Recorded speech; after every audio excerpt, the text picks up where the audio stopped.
What's going on, everybody? Yes, you read the title of this video correct, and we're going to be getting into that in just a brief moment. But of course, I need to address the fact that I haven't put out a video in literally like almost 2 weeks. Normally, I don't do that, but I ended up getting down so bad with the flu last week that I literally couldn't even leave my couch. And you can still hear the residual in my voice. I literally have a cough drop in right now. A lot of you have been asking me about the tour footage. I've had it on the back burner for a long time now. I didn't really know how I was going to make this video. This was kind of a touchy subject for me. Now let's just start from the beginning of the story. So basically, I met this artist through a mutual friend, and they liked my playing. They asked me if I'd like to assist them on a couple of tour dates. I thought about this really hard because I haven't toured seriously in like 2 or 3 years. And I thought, you know what, it'd be good to like stay in the game, probably get my feet wet again. And, even though I had a sour taste from touring in Nashville, maybe this will be a new experience for me. Maybe I don't hate touring. Maybe it was just the artists that I was with before. So I thought, you know what, I'll give it a chance. So as the weeks go by, I await this guy to reach out to me, and he finally asked me if I want to do the tour with him. Now, before I get to that, I'm not going to say the artist's name in the video. I don't want to slander anybody personally or anything like that. This video was already incredibly difficult to decide if I wanted to make because I didn't want to necessarily burn a bridge, but I also feel like a lot of people could learn from my experience here, and I think I just have to be honest about what happened. So I asked this guy, what's your budget? He hits me back. I'm going to give you real numbers here, okay, so you know what touring musicians are going to get paid. He hits me back with $200 per night. He wants me to go on one tour day out of town, and then we come back the next day to do one in town. So I'm like, okay, $200 a night, that's super low. So I text him back to give me an extra $100. So it'd be $250 a night. And he wanted me to run sound for him on the first night, which was $150. So I ended up getting I think I settled with him on $650 for 2 tour dates, right? And running sound for me is really no big deal because when it's such a simple band setup like that, it takes me literally 2 seconds. So I'm like, I'll take the extra $150 just to wire up everyone's sound, because it's not like I had to load it all in the venue myself or anything like that. I knew that this was going to be a bit treacherous for me. So I asked the artist, what songs would you like me to learn for this tour? And he says, oh man, just go on my Spotify and learn my Spotify top 10. And then once you learn those, get back to me and I'll give you the rest of the set list. So I'm like, all right, simple enough. So I spent a day, I think, charting out these 10 songs off his Spotify. I text him, and this is all leading up to the tour, taking off. And I say, hey man, I learned 10 of the songs. Does this sound right to you? And are we gonna add to this, or what's the MO here? And he says, cool man, let me just send you the list of the songs I normally play live. Now here was my first red flag on this tour. He sends me a list of 30 of his songs. So I immediately call him and I'm like, hey man, is there any way we can just narrow this down to 15 songs? I don't really know you yet. You don't know me. We don't know if we're going to work together in the future. I don't really see it fit for me to learn all of your material to do 2 tour dates when there's a guarantee that we're playing a 90-minute set on each one, and we're definitely not going to play 30 songs. And he says, yeah, man, I don't really like to do it like that. I usually just kind of like to feel it and decide what I want to play on that night, which is why I like to have the repertoire. So reluctantly, I'm like, okay, I mean, it's your gig. I can't technically argue with you on that. So basically, I end up charting 30 songs. I spent my entire Halloween doing that. I took, hours of my life to do this that I did not get paid for.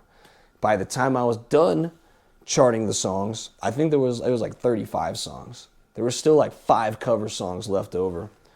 And I texted him and I said, hey, I learned all your original material. But I don't have time to learn, 5 more songs, man. I'm just going to be honest. So why don't we just stick with what we have and make it work? And he says, well, can you actually just learn it in the van on the ride up? We have like 7 hours of travel. I'm like, okay. So reluctantly again, now I'm like, great. I'm going to spend my travel time now in the uncomfortable van in the back seat and learn 5 more songs and chart them.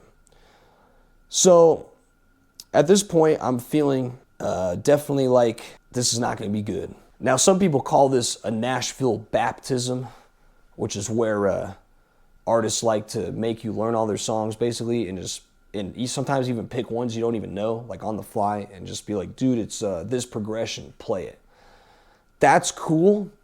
I'm not into it. That's fine if that's the code that everyone wants to go by in Nashville or whatever.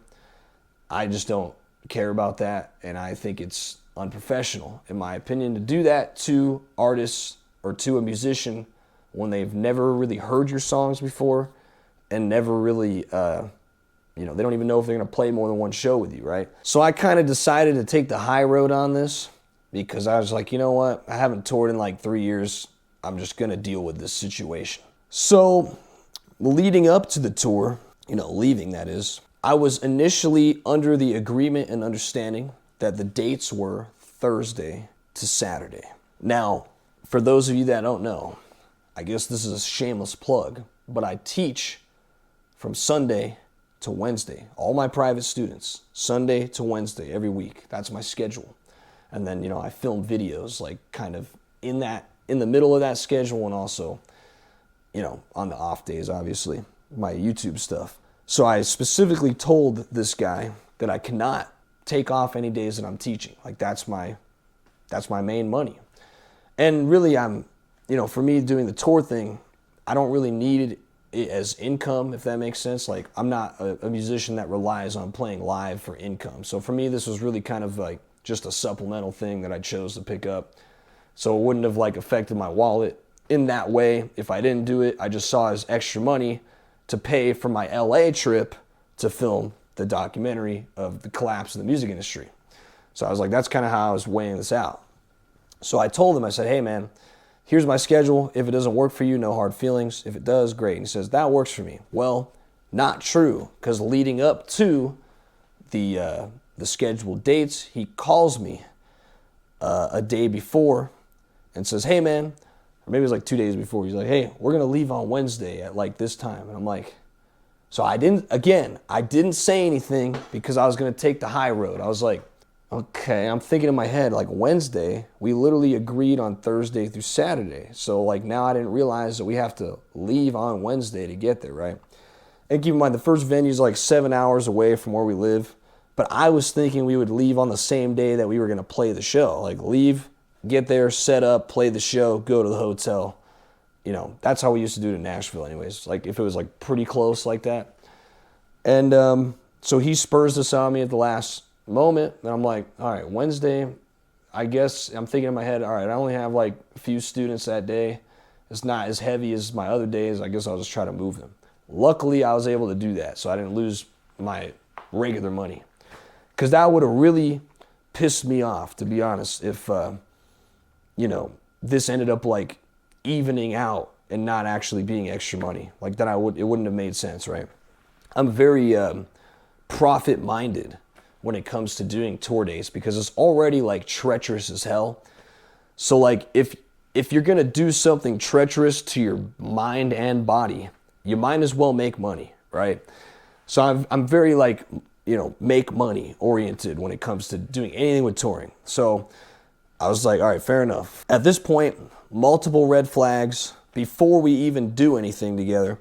And also, we never had a single rehearsal, by the way, like ever. So I just learned like 30 of your songs. I barely know your material at all. Like even how it goes in my head, I can like barely remember because I had to cram it all in a week. He asked me to do it in a week, maybe 2 weeks. But it's still like not that much time to learn like 35 songs.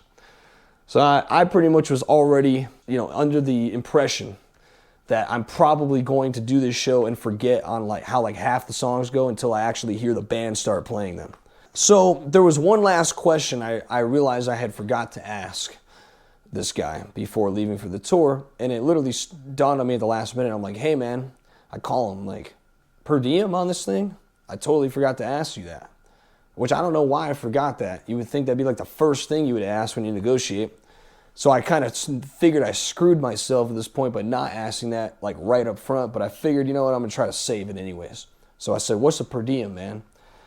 He says, man, I don't have a budget to do per diem on this one, but usually I will cover one meal a day.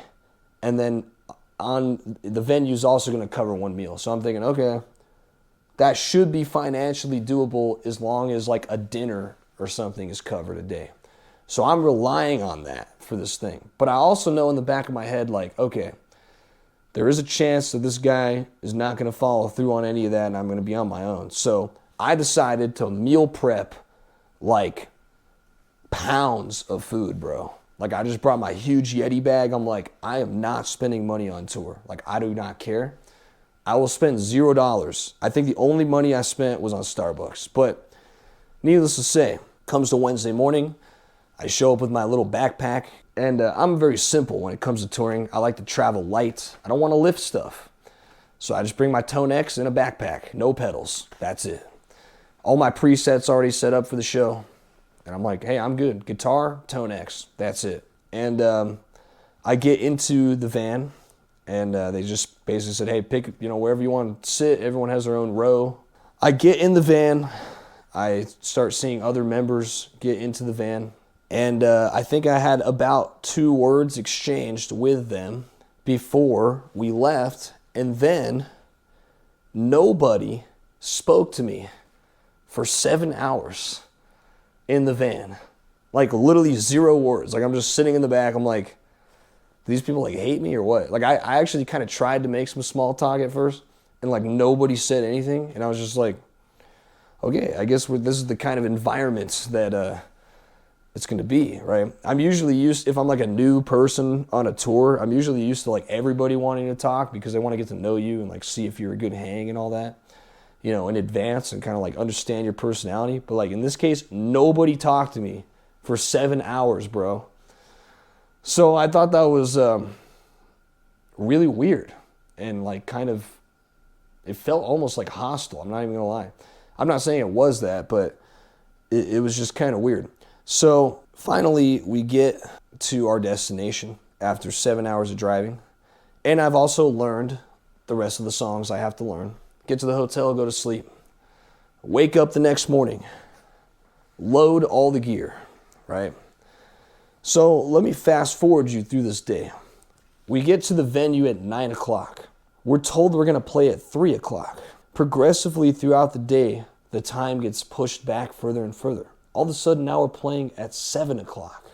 Now we've been at the venue for over 10 hours, not able to leave. Luckily, the venue did have food, but barely. The line was so long to get food because it was free for everyone at the venue. It took like 2 hours. So like, as the band, we still had to wait in line for 2 hours to get food. I almost gave up. So then as we're getting closer, I start kind of going through my charts, backstage in the green room. And I'm like, all right, I should probably, freshen up on a couple of these songs. And I'm sitting here with a bass player. And so finally it comes time, maybe like 2 hours before. And I asked the singer if he can give me the set list so I can go backstage and compartmentalize everything I'm about to play, run through it, refresh my memory. This guy says, oh yeah, I'll just do it like right before we go on, man. Don't worry about it. And I'm literally like thinking, I'm like, why do you want to screw your own show up? I don't understand. I think I actually said that to him at this point. I literally said, I'm like, do you want this to sound good tonight, bro? Because I'm about to tell you, like, it's probably not going to, because I barely remember how like half these songs go. Like at least there's like a good like 15 songs I can hardly remember how they go, even after listening to them a million times.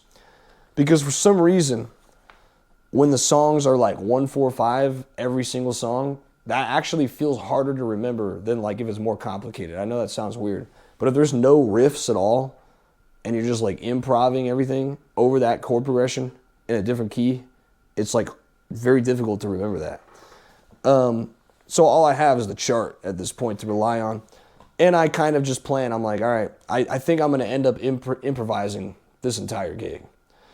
And I ended up being correct. So basically, about 30 minutes before we're supposed to go on stage, dude writes the set list. Voila. On the set list, you're going to love this.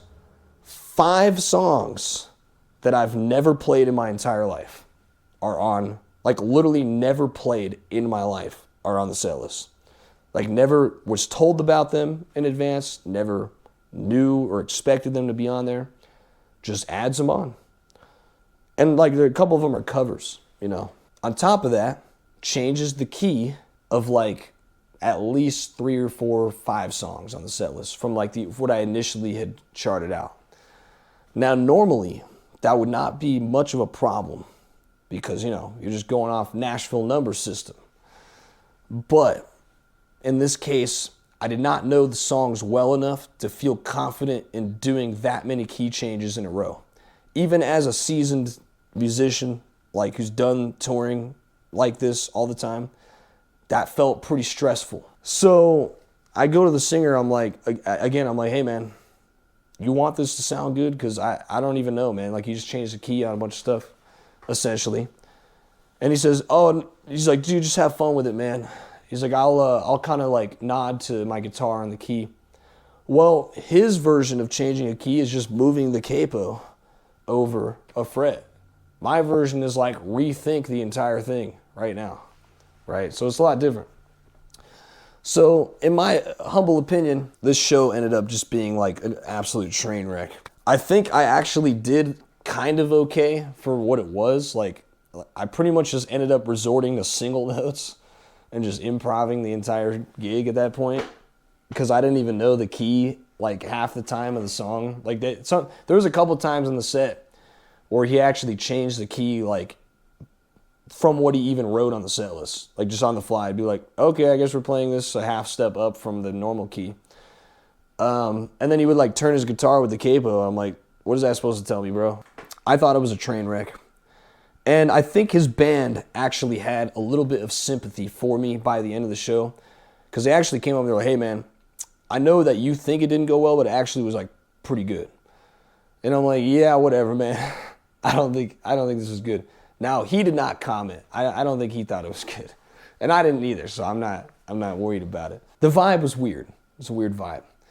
So we pack up all the stuff. Next morning, singer says, all right, we got to be in the van by 6 a.m. to get to the next city to be able to play by 5 p.m. So this was absolutely brutal, obviously, which is I feel like this kind of stuff happens all the time on tours.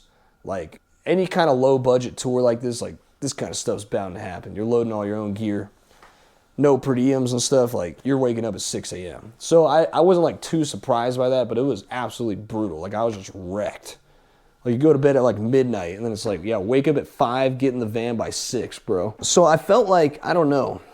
I felt like it was a weird vibe leaving and going back. I don't know. I can't really explain it, but there was some sort of tension like between me and the singer. At least I felt. It was just weird. Like, I can't really explain it. That's just how it felt to me.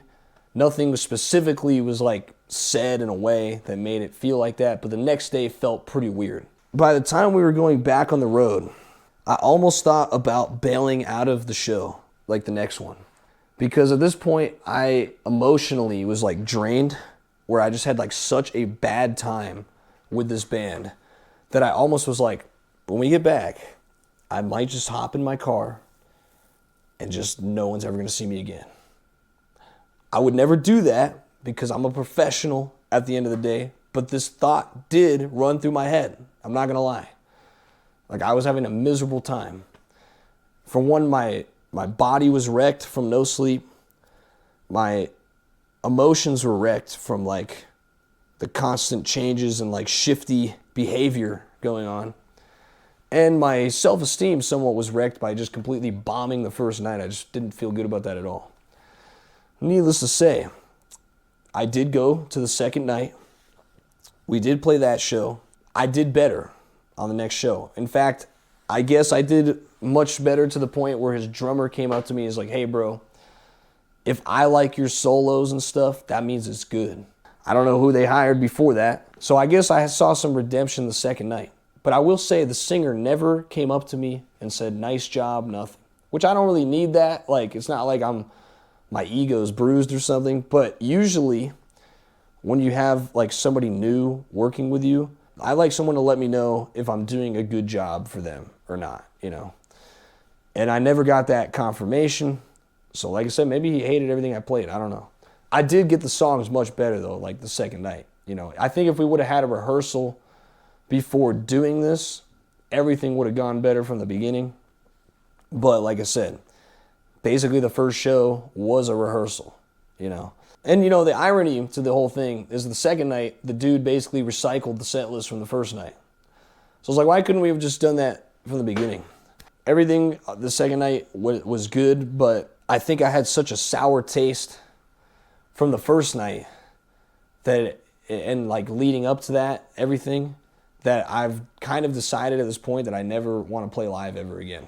Like I never want to tour again, and I definitely don't even think I want to play shows anymore. I think I'm done. I think I'm now just Serge, the studio YouTuber musician guy. I think I've had my time on the road. You know, I've had a lot of bad experiences touring, like before ever working with these guys. I've probably had worse experiences, like in some fashion, more so than this experience. But I think like part of it for me is just like, now that I'm older, I don't feel like older doing this. I don't feel so compelled to like be so lenient with people and how they treat me on the road, if that makes sense. When I was younger, like you could throw some crazy shit at me and I probably would have adapted pretty good. But I think at this age, I'm just tired of the crap and I don't get paid enough to do it. I wanted to just get back out there, have the experience again, and like see if maybe revisiting this would have been something that would have opened a door for me, like, oh, you should get back on the road and start touring again. But for me, it did the exact opposite. It closed that door forever, and I don't think I ever want to tour again. And by the way, what works for me doesn't work for other people, and that's fine. Like, someone might have looked at that pay also, because I don't want to shit on anyone's pay. So for some people, that pay works for them great. It supports their lifestyle and everything. But for me, like, my dollar to hour ratio does not compute with the amount of time and bullshit that I had to put up with in order to get that money. Is touring dead, or is it like, you know, financially viable? It's not for me, I'll say that. Like, I don't know. It just left a sour taste in my mouth. Like I said, not shitting on anyone's pay. If it works for you, that's great. It just doesn't work for me. I hope you take away something from this story. This is just what it's like right now in 2026 to tour. The pay hasn't changed since like 1990 for anybody. And I just think it's not worth the time. And that's my personal opinion. If you love playing live, then maybe it works for you. I don't even like playing live enough, I don't think, anymore to justify any of it. So that's just me. And frankly, I know all the other musicians in this band are full-time touring musicians. Like they're in like 5 different bands doing this. And that's fine. If it works for them and they pay their bills, more power to them. But it doesn't work for me. And I had a bad experience with this. And I'm never going to play live again, potentially. Definitely never touring again. So let me know what you think about this story in the comments. Sorry to put out such a negative message, but a lot of you asked me about this tour, and this happened quite a while ago, and I never spoke on it. So this is what happened. If you want private instruction with me and mentorship, email me. Links in the description below, as well as the pinned comment. And if it's a good fit, I'd love to work with you. So see you on the next one.